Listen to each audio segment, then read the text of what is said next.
I know y'all like, Coach, where the heck have you been, brother? We ain't heard nothing from you. We ain't got no content from you. What in the heck is going on? Please tell us what in the world is holding you up on dropping this content out here for us in these streets, man. Listen, I'm still reeling from Father's Day. I promise you, guys, I'm getting back on this thing right now because my wife gave me a wonderful Father's Day. My wife and my kids, they did something phenomenal for me that I got to give them. I got to big them up for this.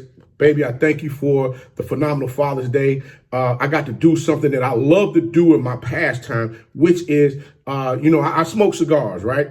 So what my wife did was, my wife and my buddy's wives, they all got together, put together this nice day for us to go make cigars on Father's Day. Now check this out. I got to meet a phenomenal guy. He's a singer, Q Parker from the group 112. His wife and her twin sister, Miss Shalinda Parker, and her sister Sabrina Bree Rowe, they have a salon called 2 Nail Salon and Company. Now dig this. This is the second year that they've done this, right? Where they had the cigar making class where, you come in on Father's Day, you sit down, the ambiance, just the excitement, just the smack talking that's going on around that thing. I mean, it's phenomenal. I mean, we had a good time in that bad boy. I ain't gonna lie to you. I got the video. I've been trying to figure out how to put the video out because we talking some stuff up in that thing. I'm just gonna say we was popping a little hard up in there. But like I said, the festivities was going, the drinks was flowing. And, your favorite coach got to make him a cigar. Here's my cigar right here. I made this with my own 2 hands. You know what I'm saying? The teacher up in there is a phenomenal teacher. She sit down and give you the instructions on how to make it. And it really intrigued me to, want to get more information about things that's going on. I'm trying to widen my palate a little bit as far as certain things I got going on in my life. You feel me? Because sometimes you got to sit down and just relax. But, shout out to the Parkers once again for their phenomenal Father's Day event. I thank you guys for allowing everyone that had businesses to shout out their businesses to all of the patrons that was there. Phenomenal meet and greet. I loved it. I just loved it. And, they kept hearing me say, my wife is better than yours. I was telling folks that up in that thing. I'm like, hey, my wife is better than yours. But I'm just saying, guys, listen. I'm proud of my lady and what she's able to do for me. I thank her for that. I appreciate her for that.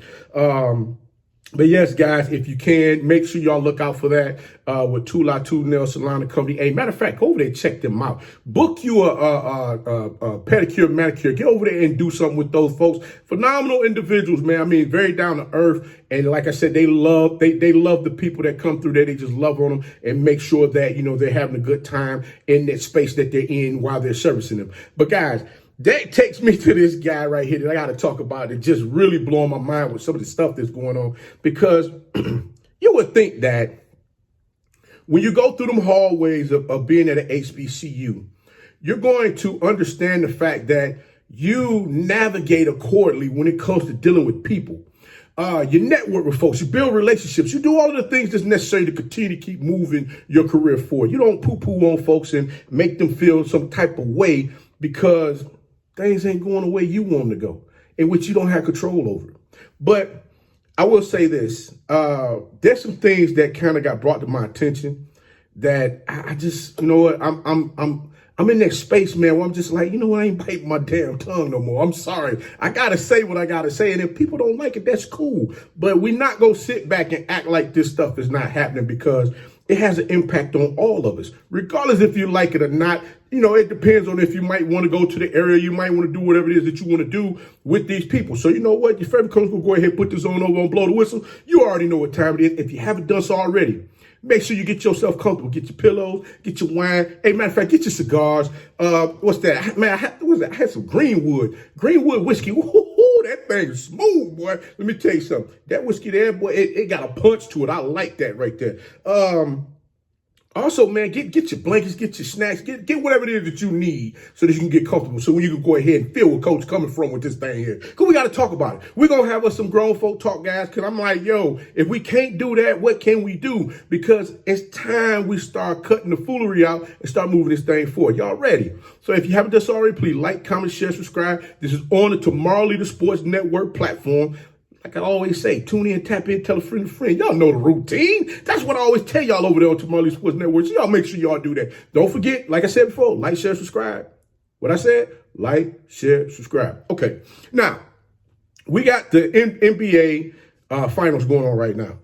And, The Indiana Pacers been giving these folks a run for their money. I mean, you can't get mad about what's going on. I mean, like I said before, we've seen where teams get out there, they playing, they take a team to the brink where, it's like, okay, can they go ahead and get on that knockout punch? We're going to find out if that's going to happen in the game between the Indiana Pacers and OKC, Oklahoma City Thunder, come Thursday night. But right daggone now, I mean, we got Mr. Stephen A. Smith up in this boy. People catching you online, you playing solitaire, you can multitask while watching the game, and people got to cracking on your takes, talking about how trash your takes are and whatever have you. But one thing I can say is a lot of folks are complaining about the fact that the viewership is down because it's two small market teams. Well, let's be honest with one another, guys. How often do the small market teams get the love and fanfare from all of the sport analysts that want to talk about them on the regular basis? They don't.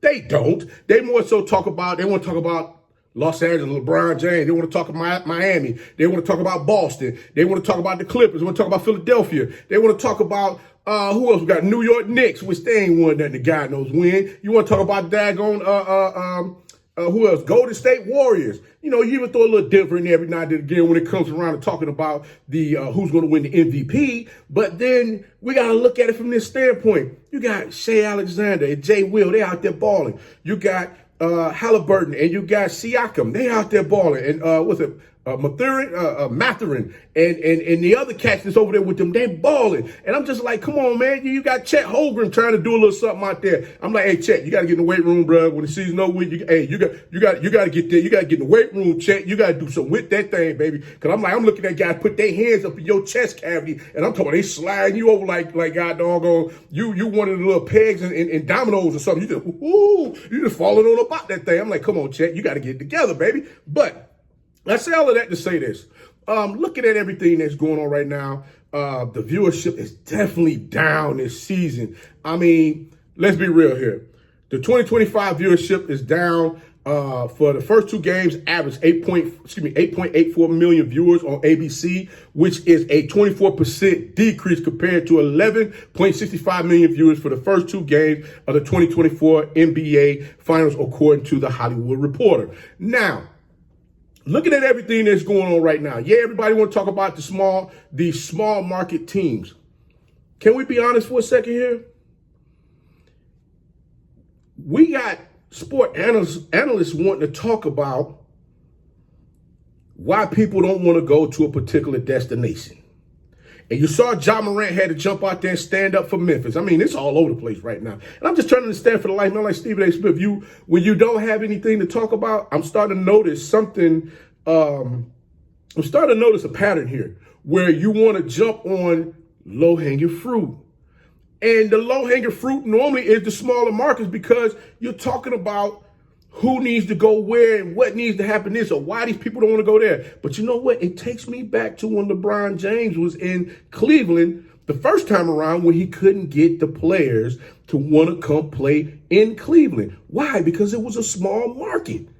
See, when you pay attention to everything that's going on, just how people size this stuff up from time to time, it really opens your eyes to exactly what's going on. When you don't have much to talk about, you can't compare somebody to Jordan. Ant-Man got knocked out, so you can't compare Ant-Man to Jordan playing in the NBA Finals right now. So you don't have that cachet of topics to talk about because Ant-Man took that away from him. We dig, it's like we dig it in the crates. You're trying to find that one record that you can spin that everybody gonna sit back, they gonna start grooving to, like, yeah, okay, yeah, that's my jam right there. Okay, yeah, okay, let's get down with that thing. It ain't happening like that. Because now, you gotta show a little journalism, sports journalism with this thing. And we ain't doing that. Instead, we want to pick on why people don't want to go play in Memphis, Tennessee. When the last time you been there? If anybody listening to this, when's the last time you been to Memphis? I was there, 2 years ago? I was there 2 years ago. And if I'm not mistaken, I think the stadium, the Grizzlies Stadium, I think it's like maybe about 15 minutes away from the Arkansas state line. I could be wrong. Hey, y'all let me know. I'm thinking back to the hotel that, my wife and I would stay there. I'm just trying to put it all together as far as like rejog my memory exactly where everything, the landmarks that were around us when we were there.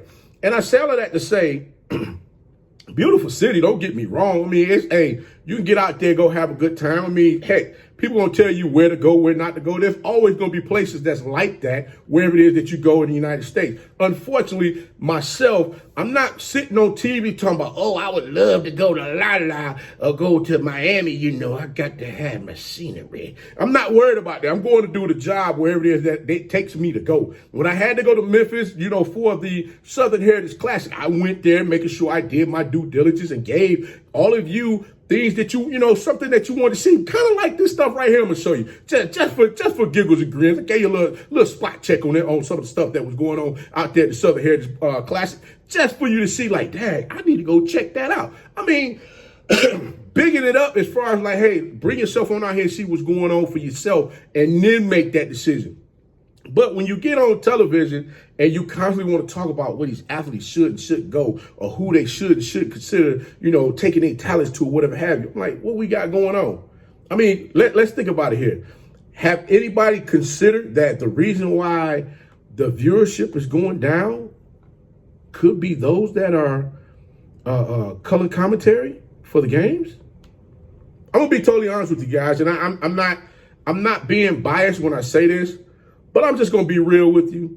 And this is just because of the type of person that I am, and this is what I like. And some of you out there might like something different from me. But when I watch Malik Andrews, Stephen A. Smith, Perkins, and whoever else they add to the mix for their color commentary before the game and at halftime, I'm bored. I mean, it's dry. I'm sorry, it is dry. And I mean, some of you might say, "Oh, Coach, what you talking about right now is dry. Who makes you think your stuff is wet and this?" Hey, bro, we all got different tastes. I'm just saying, listen, at the end of the day, we all have a different taste as far as things that we want to see and hear. All I'm simply saying is that there's so many people out here now that's beginning the same thing. The same things that I'm saying are beginning to echo even louder. I'm like, whoa, are people really beginning to get sick and tired of this? Because I'm being real with you. There's some YouTubers out here that could do the job better than a lot of these folks that got sitting on TV right now just talking about sports. And they ain't getting paid the tens and hundreds of $1 million, you know, to come out here and do this now. I mean, I'm just saying, listen, what people fail to understand, I think what some of these people in the higher up offices fail to understand is that you have individuals out here now that can give color commentary that will keep people focused on what's being discussed. They're not losing them in the sauce as far as the different things that's happening with the teams, with the players, so on and so forth. I mean, they're going in depth as far as what's happening out here. We ain't talking about, hey, we just gonna talk about our favorite player because this is the player that we like and love, and we ain't worried about nobody else. We just stuck on that one player. No, they giving you analysis of everyone that's on the team and how they contribute and different things that they got going on. I mean, God dog, I'm pretty sure we wouldn't have no players, 9 through 12 on the Indiana Pacers team if it wasn't for some of these folks that coming out here talking about it. And unfortunately, it's not those that's sitting on that ESPN desk. I'm sorry.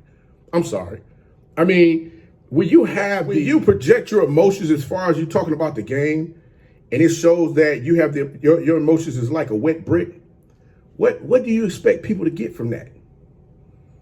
I mean, they're not going to get anything from it. I mean, because there's no feeling to anything that's being said. You try to project yourself to people in a manner, but when you projected yourself to individuals over the years where they see you as something different than how you're trying to come across now, it makes it a little difficult.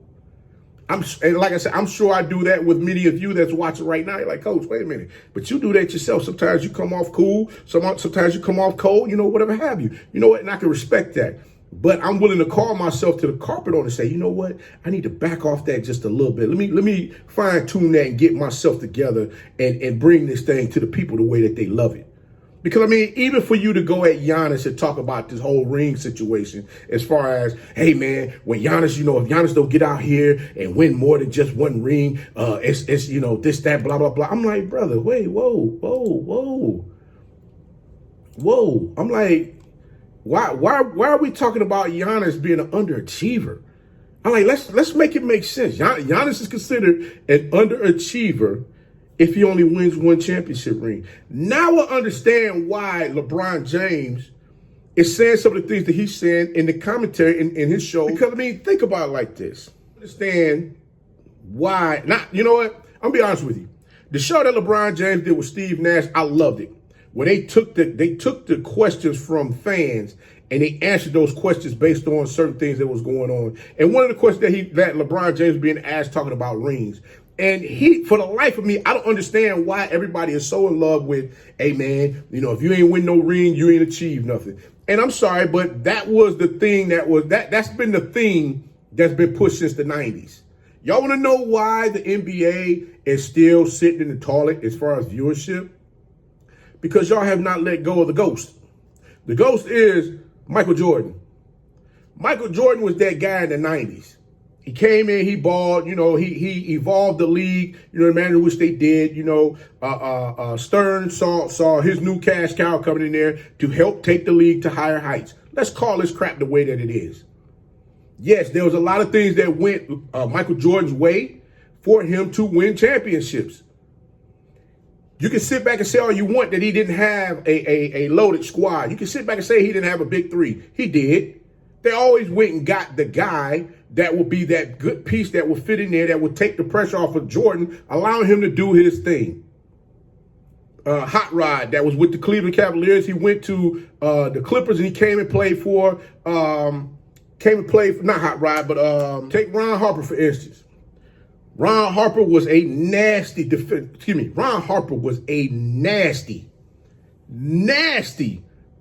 player out there on that court. And he can carve your tail up shooting that J. But that was one of the extra pieces that Jordan and the Bulls needed for them to go ahead and win them 3 championships that they won while he was there. Nobody talks about that. You don't talk about you went and got John Sally. You got Rick Mahorn. You got Dennis Rodman. Those are 3 players that came from where? The Detroit Pistons. Them same bad boy Pistons that you couldn't stand, that you said, oh, well, Isaiah Thomas didn't want to shake my hand. But none of y'all want to check that. And Bill Laimbeer said himself, hey, you know what? That wasn't on Isaiah. That was on me.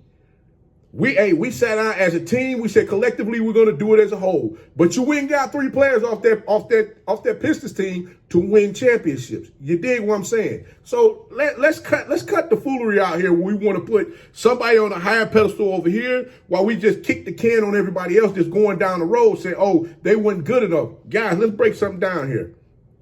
All of these men that's been able to get out there and play the sport at a high level and win, you got to give them their props, even if they won a championship or not, because you know what? Majority of those folks that's sitting on the sideline talking about them ain't had a day in our life where we was able to get out there and do 2, 3, 4 days, get out there playing a game, in a meaning game, and have the opportunity to either A, hit the game-winning shot, collect the game-winning rebound to keep whomever from getting that ball back to shoot that ball again and score points, or better yet, just being a defensive asset or whatever it is that they needed for us out there on the court. We have a bad habit of wanting to kick everybody draws in their back, making it look like nobody else could do what Jordan did. I'm sorry, at that time, the league was different.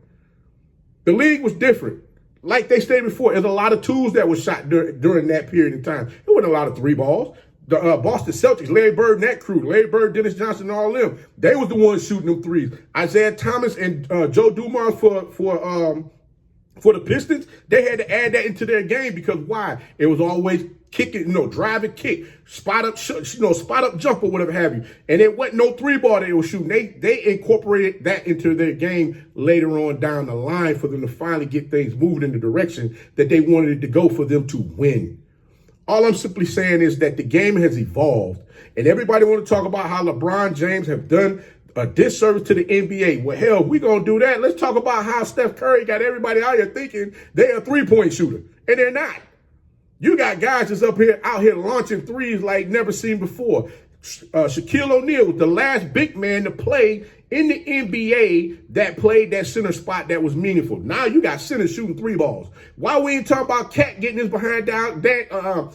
Why we not talking about Cat Towns getting down there on the daggone block and making a move to go ahead and put some points up on the board? Why we ain't talking about him down there banging? He want to stand out here and shoot 3 balls. Why? Because he tired. And when he get to shoot 3 balls, he tired. We air ball. We don't want to talk about that.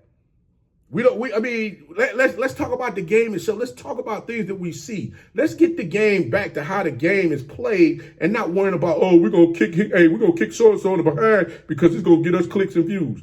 This show might not get me no clicks and views, but it's cool. I got it off my chest. I had to say what I had to say, and I'm sure some sports fans out there that may agree exactly with where I'm coming from. But all I'm simply saying is this.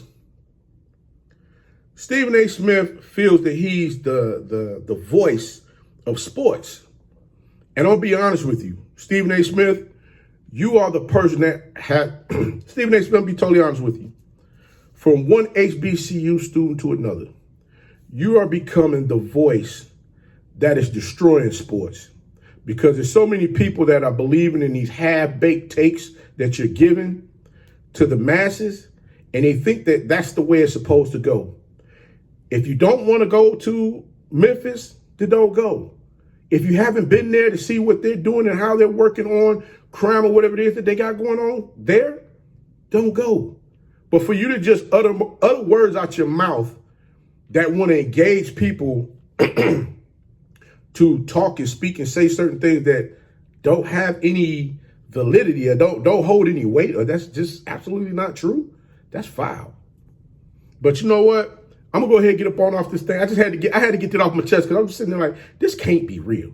This guy can't be just out here just doing stuff in this manner for as long as he's been doing it. Nobody's saying nothing. We just sitting here just looking like, hey, Stephen A. Smith gave another great take.